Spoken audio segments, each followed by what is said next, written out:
읽겠습니다. 우리가 하나님을 의지하고 용감히 행하리니 그는 우리의 대적을 밟으실 자이심이로다. 아멘. 시편 108편 1절부터 13절까지 본문입니다. 내가 새벽을 깨우리로다. 내가 새벽을 깨우리로다 라고 하는 말씀의 제목입니다. 2021년도 네 번째 특별 새벽 기도의 주간을 우리가 맞이하면서 이번 주간 특별이라는 말씀 붙여서 새벽 기도회로 한 주간을 보내게 됩니다. 이번 주간에는 새벽을 깨우리로다 하는 주제로 우리가 시편 말씀을 통해 하나님의 뜻을 우리가 함께 살펴보는 시간을 갖고자 합니다. 오늘 본문에서 시편 기자가 새벽을 깨우겠다 이렇게 증거하고 있습니다. 2절에 나와 있는데요. 2절 비파야 수구마 깰지어다 내가 새벽을 깨우리로다 이렇게 증거하고 있습니다. 새벽을 깨운다라는 말이 있습니다. 어떤 의미인지 우리가 살펴봐야 될 텐데요. 새벽, 시간적으로 보면 동틀 무렵, 해가 뜨기 직전의 때를 가리키고 있는 말입니다. 자, 그렇기 때문에 새벽을 깨운다라고 하는 말은 새벽 시간에 잠에서 깨어나 일어난다라고 보통 이해하고 있습니다. 그런데 단순히 우리가 몸이나 동작을 가리키는 말뿐 아니라 여기에 담겨져 있는 영적 의미도 함께 살펴보아야 되겠죠. 새벽을 깨운다라고 하는 말은 영적으로 각성하다라는 의미를 가지고 있습니다. 즉, 사람의 생각과 육신의 생각 가운데 있었던 자가 하나님의 말씀을 심령 가운데 받아들여서 그 말씀을 따르게 되는 것, 그런 말씀을 따르게 되는 상태를 가리켜서 성경에서는 새벽이다 이렇게 이야기하고 있습니다. 어저께 주일 말씀을 통해서 저녁, 아침이라는 개념들을 우리가 다시 한번 살펴봤죠. 다 뜻이 있는 말이었습니다. 단순히 어떤 하루의 시간대라든가 공간의 때를 가리키는 말뿐 아니라 진리적 관점으로 그 단어들을 살펴보면 하나님의 뜻이 담겨져 있는 말씀이었다라는 것이에요. 간단히 좀 살펴보면 저녁이라고 하는 단어가 가지고 있는 개념은 하나님이 사역을 나타내셔서 어떤 모양으로 이루어진 상태를 나타내는 말이었습니다. 창세기 1장에 저녁이 되고 아침이 되니 이는 첫째 날이다. 저녁이 되고 아침이 되니 이는 둘째 날이다. 자, 날을 구분하는 기준을 저녁이 되고 아침이 된다라는 표현을 통해서 사용하고 있죠. 저녁이 된다. 그러면 그 낮에 어떤 일이 있었다라는 거죠. 하나님께서 사역하셔서 빛을 비추게 하시든지 공창을 나누게 하시든지 풀이나 채소나 열매 맞은 나무를 나타나게 하시든지 광명체를 만드시든지 각종 새와 짐승들을 두시든지 또는 하나님의 형상을 닮은 사람을 만드시는 날, 자, 이러한 모든 사역들을 이루게 되면 이것을 저녁이 된다라고 표현을 합니다. 즉 하나님의 사역이 나타나게 된 상태, 원래 우리가 어둠 가운데 있었고 아무것도 없었던 상태였는데 하나님의 진리 빛을 비춰주심으로 말미암아 우리 속사람에 어떤 일들이 나타나게 됩니다. 그래서 그 조금씩 조금씩 모양을 만들게 되면 이것을 저녁이 됐다라고 이야기하죠. 그래서 이 저녁이 될 때 하는 일이 고기를 먹게 하시는 일이었습니다. 하나님의 형상을 담게 하시는 일, 우리 육신의 모습 가운데서 벗어나서 하나님의 뜻, 그 영으로 우리 속사람을 변화시키는 일을 그렇게 하신다 우리가 살펴보았고요. 아침이라는 뜻은 교통하다라는 뜻을 가지고 있죠. 빛이 임하기 때문에 하나님의 사역이 임하기 때문에 이제 우리는 하나님과 교통하는 자가 됩니다. 다시 말해 말씀을 듣고 먹고 배우는 자가 된다는 거죠. 그래서 이때 하시는 일이 떡으로 배부를 일으키시겠다. 하늘의 양식으로 아버지의 뜻, 그 진리를 깨닫고 아는 자가 되게 하시겠다라는 말씀을 우리가 어저께 저녁과 아침을 통해서 살펴봤습니다. 자, 뿐만 아니라 새벽을 오늘 이야기한다는 거죠. 새벽. 자, 무슨 뜻입니까? 영적으로 각성하다 이런 뜻이겠는데 풀어서 우리가 말을 해보면 영적으로 각성한다라고 하는 것은 하나님의 영, 진리의 말씀을 우리로 가지게 되는 상태를 나타내고 있는 말입니다.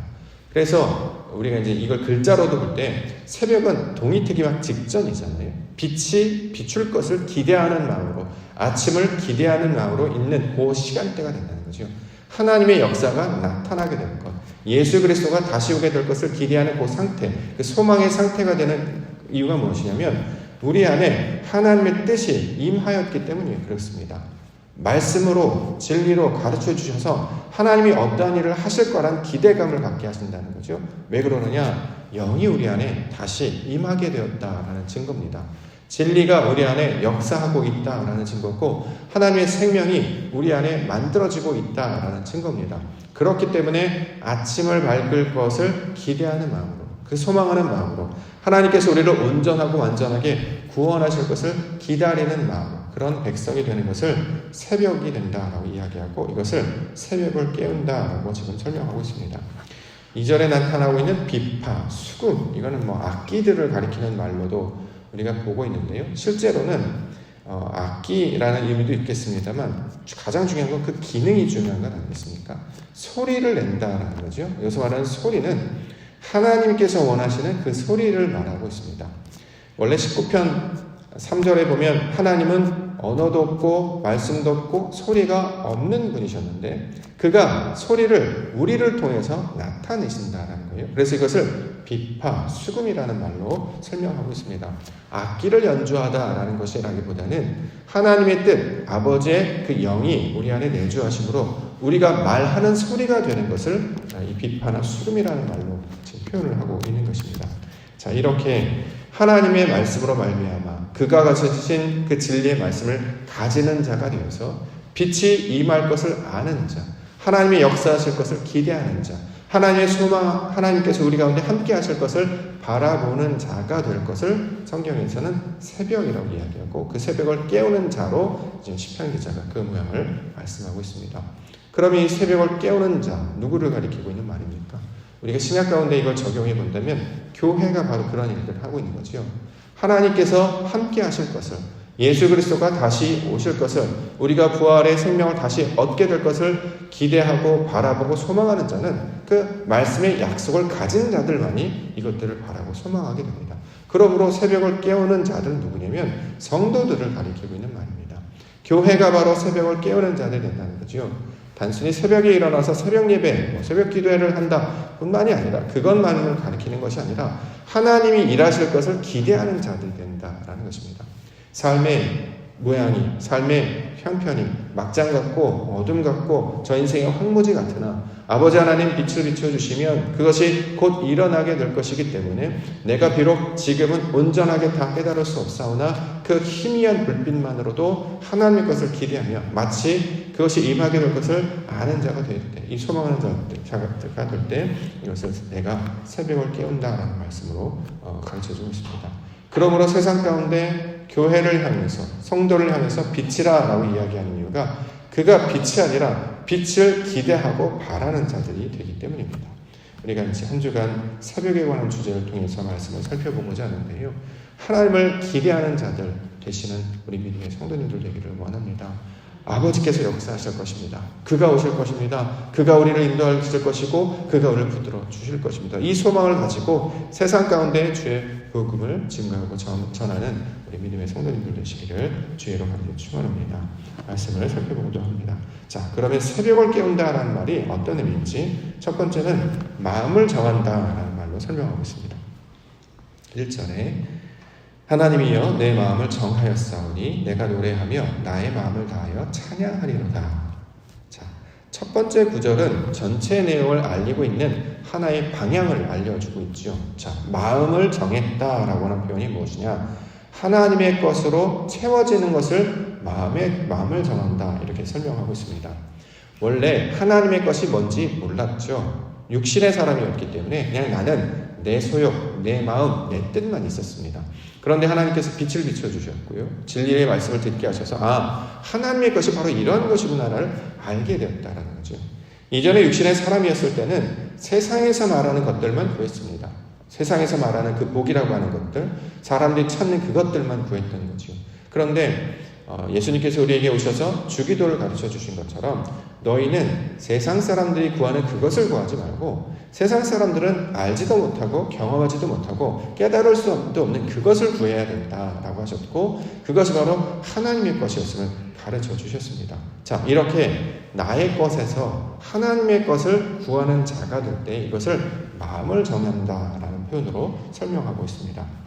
다니엘을 우리가 생각해 볼 수 있겠죠. 다니엘 1장 8절에 다니엘은 뜻을 정하여 왕의 음식과 그가 마시는 포도주로 자기를 더럽히지 아니라 하고 자기를 더럽히지 아니하도록 환관장에 구했다.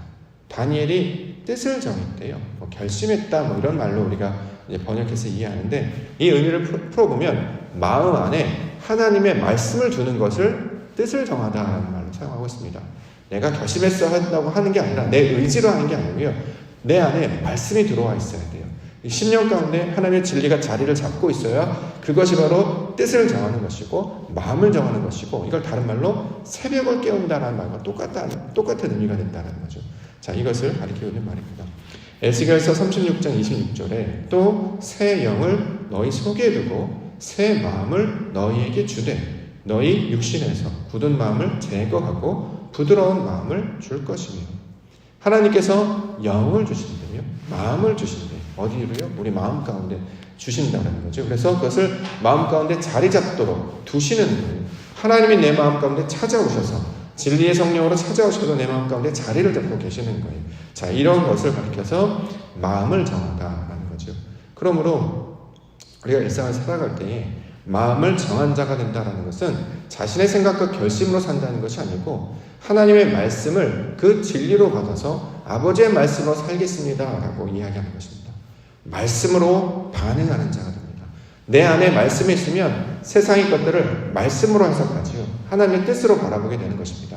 만약에 내 안에 말씀이 없다면 내 뜻으로 판단하고 내 의지로 판단하는, 그러니까 무너지고 깨어질 수밖에 없었는데, 이제 하나님이 모세를 통해서, 율법을 통해서, 성전을 통해서, 그리스도를 통해서 전해주셨던 그 말씀을 듣게 되면 단순히 듣는 것을 끝나는 것이 아니라 내 마음 가운데 새겨서, 이걸 다른 말로 지키다라고 이야기하는데, 그 마음 가운데 두는 말미암아 하나님께서 기뻐하시는 무한도로 그것들을 기대하며 살아가는 자가 되는 것입니다. 이렇게 말씀이 없었던 자가 내 안에 하나님의 말씀을 마음 가운데 두는 것, 내 마음을 정하는 것, 새 영을, 새 마음을 내 마음 가운데 두는 것을 뭐라고 하느냐? 노래라고 이야기한다는 것입니다. 성경에서 노래는 사람이 부르는 그것을 가리키는 말은 아닙니다. 하나님께서 우리의 마음 가운데 하나님의 영을 부어주시는 상태가 됐잖아요. 이걸 하나님의 노래가 되었다라고 이야기해요. 실제로 찬양과 노래는 우리가 부르는 것이 아니라 하나님께서 우리를 그렇게 여기신다는 거죠. 너는 나의 노래가 되었다. 너희는 나의 찬송이 되었다. 이렇게 얘기합니다. 왜 노래가 되었느냐? 말씀을 품었기 때문에요. 하나님께서 원하는 그것을 내가 간직하고 있기 때문에 이것이 노래가 되고, 자, 이것을 찬양이 되었다라고 이야기하고 있습니다. 그래서 그 노래와 찬양이 된 자들이 고백하는 것이 노래이고 찬양이 된다는 거죠. 내 속사람은 변하지 않았고 그냥 입술로만 부르는 건 노래가 아니고 찬양이 아니고요. 속사람, 전인격적인 존재가 변했기 때문에 고백하는 모든 것이 기도가 되거나 노래가 되거나 찬양이 된다. 이렇게 이야기하고 있습니다. 그래서 그 다음 구절들을 보시면 그 노래가 된 자들, 찬양이 된 자들이 고백하는 내용들을 이야기하고 있습니다. 3절부터 보겠습니다. 여호와여, 내가 만민 중에서 주께 감사하고 문 나라 중에서 주를 찬양하오리니 주의 인자하심이 하늘보다 높으시며 주의 진실은 궁창에까지 이르니이다. 하나님이여, 주는 하늘 위에 높이 들리시며 주의 영광이 온 땅에서 높임 받으시기를 원하나이다. 성경에서 말하는 노래라고 하는 것, 찬양이라고 하는 것은 뭘 말하느냐? 하나님을 말하는 것을 노래, 찬양이라고 말합니다. 자, 주께 감사하고 주를 찬양하오리니, 내가 하나님의 사람이 되었기 때문에 자연스럽게 무슨 말이 나오더라도 이건 기도가 될 수밖에 없고 노래가 될 수밖에 없고 찬양이 될 수밖에 없다라는 거죠. 그 내용은 무엇이냐? 주가 주의 인자하심과 주의 진실을 말하는 자가 된다라는 것입니다. 인자하심, 14절에 보면 주의 인자하심, 헤세드를 가리키고 있는 말이고, 주의 진실, 에메트, 진리를 가리키고 있는 말이죠. 자, 이게 다 무슨 뜻이냐면 하나님의 성분으로 우리를 만드시는 이야기예요. 결국에는 인자, 은혜라고 번역하기도 하고 긍휼이라고 번역하기도 하죠. 어떤 특별한 동정심이라든가 감정적인 것, 어떤 우리에게 어떤 특별한 사건들을 가리키는 말이라기보다 하나님이 우리를 가르치시고 인도하셔서 그의 뜻과 그의 형상을 닮은 자로 만드시는 이야기가 바로 헤세드가 가지고 있는 원래 뜻이죠. 은혜를 베풀어서 우리가 좋은 사람이 되는 게 아니고요. 하나님의 뜻을 우리가 품게 되는 거예요. 말씀의 사랑으로 우리가 채워지게 돼요. 이걸 헤세드라고 부르고, 에메트도 똑같죠. 진리도 똑같습니다. 하나님께서 주신 말씀으로 말미암아 온전한 자가 되는 것, 말씀으로 완성되는 것을 진리라고 말하는데, 나의 생각에서 벗어나 하나님의 것으로 채워지게 되면 이것이 진실하심 또는 진리가 되는 것입니다. 하나님의 것들로 나를 지으시고 만드셔서 채우시기 때문에 아버지 것만 보이죠. 그러면 모든 세상에 나타나는 하나님의 영광이 무엇인지를 깨닫는 자가 되는 것입니다. 그래서 주께서 가장 높으신 분이십니다. 주가 바로 높임받기를 원하십니다 라고 해서 나의 모든 주관과 기준이 하나님의 것으로 바뀌게 되는 것. 자, 이것을 찬양으로 노래로 완성된 백성들에게 나타난 모습으로 설명하고 있습니다. 자, 이러한 사람으로 우리가 대표를 한 명 이야기한다면 사도 바울을 우리가 예를 들 수 있을 것입니다. 빌립보서 3장 7절부터 9절에 보면 그러나 무엇이든지 내게 유익하다는 것을 내가 그리스도를 위하여 다 해로 여길 뿐더러 또한 모든 것을 해로 여김은 내 주 그리스도 예수를 아는 지식이 가장 고상하기 때문이라. 내가 그를 위하여 모든 것을 잃어버리고 배설물로 여김은 그리스도를 얻고 그 안에서 발견되려 함이니 내가 가진 의는 율법에서 난 것이 아니요 오직 그리스도를 믿음으로 말미암은 것이니 곧 믿음으로 하나님께로부터 난 의라. 원래는 자신이 히브리인 중에 히브리인들, 난지 8일 만에 할례를 받은 사람들, 가말레아에서 공부를 열심히 한 사람들, 누구보다도 열심히 핵심이었던 사람, 이런 것들을 주장했던 사람이었던 거죠. 그런데 말씀을 깨닫고 나니까 그리스도 예수, 바로 그 진리를 깨닫고 나니까 이게 다 무익한 것이었구나, 아무것도 아니었구나, 바로 그리스도를 아는 지식이 가장 탁월한 것이었구나를 고백하게 되더라. 이 고백을 우리 가운데 보여주고 있습니다. 자, 하나님의 진리의 말씀을 우리 속에 채우게 될 때 나타나는 일이었다라는 거죠. 진리가 가장 중요한 그런 것을 알게 됩니다. 우리가 이제 세상에서 적용을 해보면 가치 판단이 무엇인지 알게 된다는 거죠. 무엇이 중요한 것인지, 하나님의 것이 가장 중요한 것이구나, 이게 진짜구나라는 것을 알게 된다는 것입니다. 우리는 진짜와 가짜를 분별할 수 있는 눈이 없잖아요. 어떤 제품이나 어떤 물건을 보더라도 진짜가 있고 가짜가 있대요. 진짜는 원래 만들어진 것이고 가짜는 이걸 흉내낸 것이죠. 그래서 뚜껑을 열어보면 아무것도 없습니다. 근데 우리가 진짜 가짜를 판단할 수 있으면 좋은데 우리가 그걸 판단할 수 있는 능력이 없어요. 그걸 판단할 수 있도록 우리에게 말씀을 가르쳐 주신다는 거죠. 진짜 가짜를 판단하는 건 바로 말씀을 통해서 알 수 있다는 거예요. 그런데 하나님께서 우리에게 말씀을 가르쳐 주면 진짜 가짜를 판단할 수 있게 돼요. 뭐냐? 하나님께서 말씀하신 중요한 것, 소중한 것, 먼저 해야 되는 것, 이걸 알게 되는 백성이 되는 것입니다. 그래서 하나님의 것이 가장 중요한 것이고 바로 모든 생명과 힘과 능력이 바로 여기로부터 출발하는 것임을 알게 된다는 거죠. 이전에는 혈통이 중요했다, 이전에는 열심이 중요했다, 이전에는 나의 의, 나의 경험이 중요했다라고 생각했는데 이건 아무 능력이 없는 것이었구나. 오직 하나님만이 세상의 모든 것들을 이루시는 바로 하나님의 근원이시자 생명이심을 알게 되는 것입니다. 그러니까 어떻게 됩니까? 하나님을 철저하게 의지하는 자가 된다는 거죠. 12절과 13절을 우리를 도와 대적을 치게 하소서. 사람의 구원은 헛된 비니이다.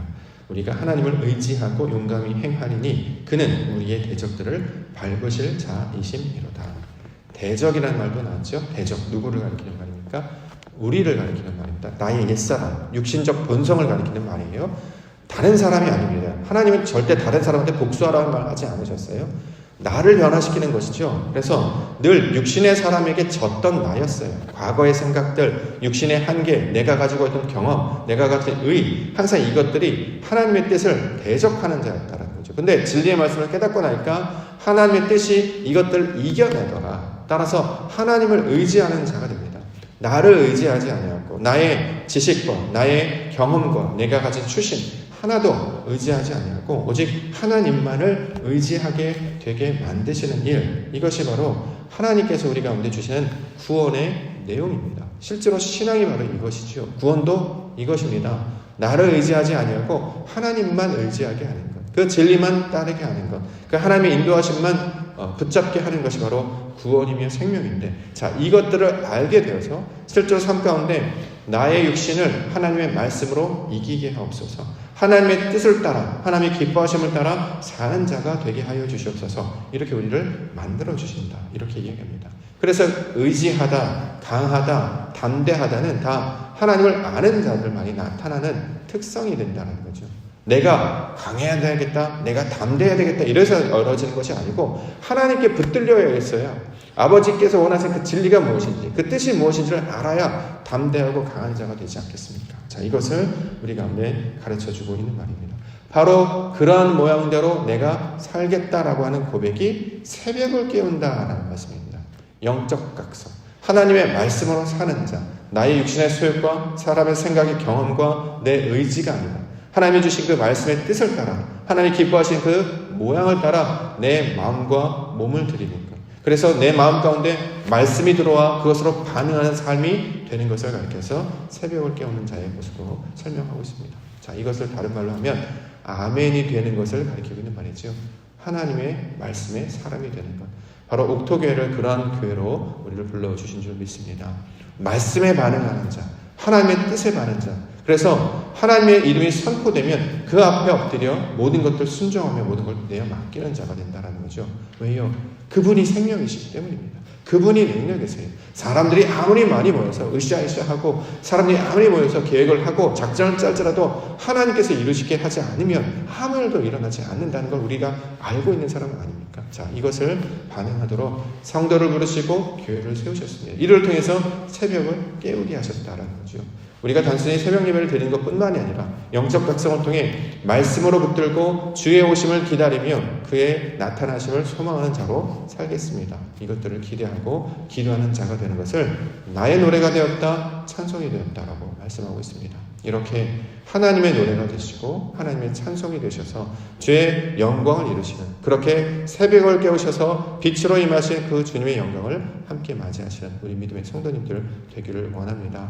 그런 의미에서 본다면 특별 새벽 기도회가 이런 것들을 연습할 수 있는 좋은 시간이라고 생각합니다. 1년에 4번 하거든요. 언제 이런 것들을 훈련할 수 있을까요? 말씀이 선포되는 그 순간 내가 반응하겠습니다. 하나님께서 하시는 그 일을 하나님의 뜻으로 우리가 붙잡고 나아가겠습니다 라고 하는 것들이 나타날 때 우리가 다른 순간에도 언제든지 하나님의 음성을 듣는 자들이 되어지게 할 줄 믿습니다. 한 주간 하나님께서 주신 말씀, 새벽을 깨우는 자 되게 하여 주시옵소서. 마음이 깨어있는 자, 믿음이 깨어있는 자, 영적으로 깨어있는 자는 어떤 것들이 들려지더라도 그것 가운데 기쁨으로 나와서 이것들을 맞이하는 자가 되게 하실 것입니다. 능력과 힘과 소망과 영광을 주시는 하나님, 그분에게 우리 한 주간 모든 걸 내어 맡기고 굉장히 어렵고 힘들고 피곤한 상태가 진행이 될 수 있겠습니다만 생명을 주시는, 새 힘을 주시는 분, 내 모든 것들 주신 분은 하나님이심을 믿고 그것들 붙잡고 그곳으로부터 생명과 힘을 얻으시는 한 주간 되시기를 주의 이름으로 간절히 축원합니다. 하겠습니다.